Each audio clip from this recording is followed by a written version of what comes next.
So the guy who's delivered us classics like The Haunting of Hill House, The Haunting of Bly Manor, Midnight Mass, Doctor Sleep, is trying to tell a story about the meaning of life in a sentimental way? Okay, I'll bite.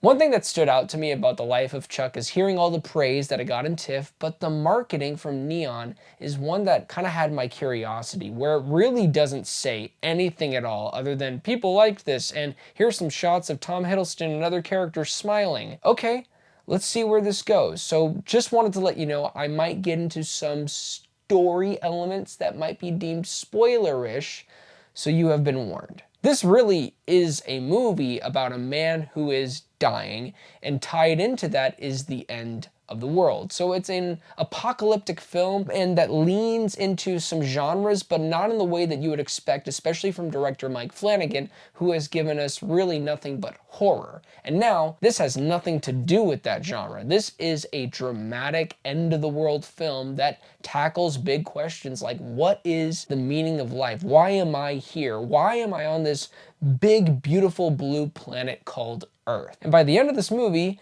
they're going to give you some answers and some questions that will be left unanswered, and that might frustrate some people. For all the cinephiles out there, they're probably going to want to go back and rewatch this movie, and all the normal moviegoers are going to probably be like, what was... I mean, like, I get it, but it seems a bit pretentious, and just some elements, maybe it went right over my head, but what was the whole point of this? Why was the world ending? Is Chuck like God in this universe? There is meaning behind it. I'm not gonna go too deep into that. I think that is the beauty of this film, is that you're not supposed to really understand everything. And that's why The Life of Chuck worked for me. In my experience, I kind of found myself getting a little bit frustrated because I knew this movie was about an hour and 50 minutes. By the last 20 minutes, I was craving, okay, please give me the answers. What did this mean in Act 3? Really, Act 1 for us, but it's truly Act 3. It's told Act 3, Act 2, Act 1, reverse order. I love that stuff. It had me perplexed. What is he going to do? What is Flanagan going to reveal to us of the character of Chuck? And it's going to be something that will either invoke an emotion or cause frustration. And speaking of Chuck, you have Tom Hiddleston doing a little dance number in the halfway point of the film, and it is a highlight sequence. It's not like my favorite moment of the year, but you can clearly tell that Hiddleston was giving it his all. And by giving it his all, his performance is nothing short of fabulous. Each time that he is on screen, they do not waste it. He brings charisma, heart, tragedy, grief, and even more. But the real standout isn't even Tom Hiddleston, who is in the film. He's on the posters.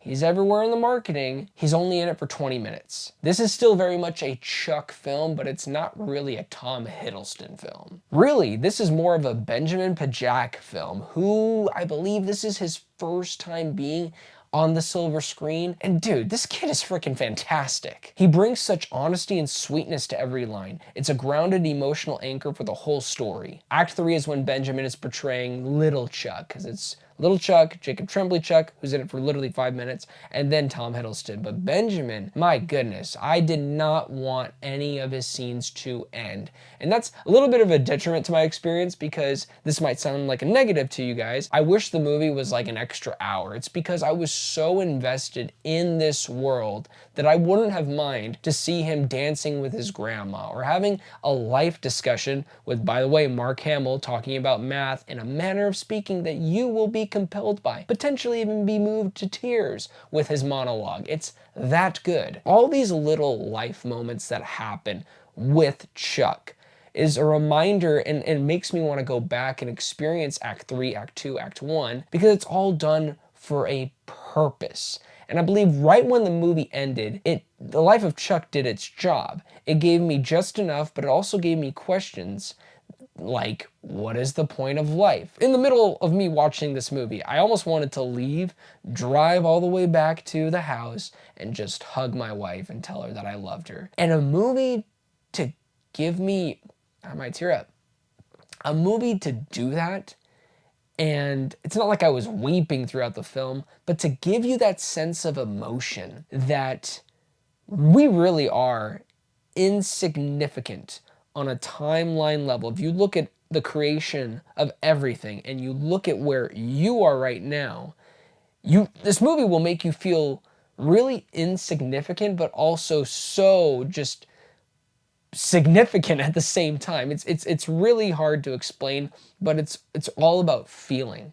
And Mike Flanagan, with his phenomenal monologues that he even yet again has here, does such a great expression of that feeling of belonging, that feeling of I am great, that feeling of I do have purpose. So I'm going to give Life of Chuck a solid 8 out of 10.